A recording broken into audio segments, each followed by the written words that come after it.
Dans cette session, nous allons voir ce que sont les templates HTML.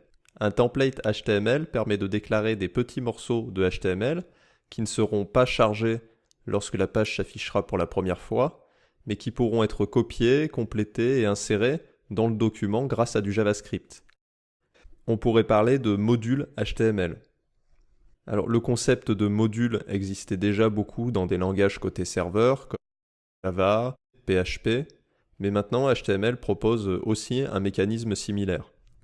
On peut donc créer de petits éléments de contenu HTML pouvant être réutilisés dans différents endroits de notre application.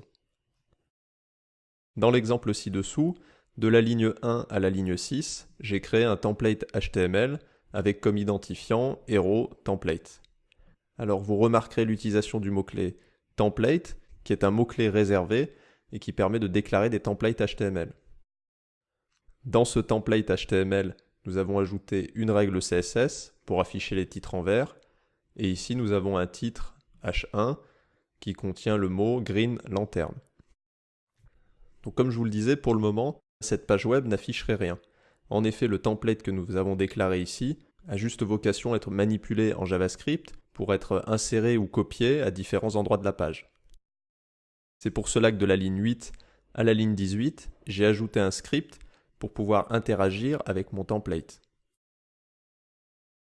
Pour reprendre notre exemple de l'élément personnalisé superhero, eh bien ici j'ai modifié sa méthode createdCallback.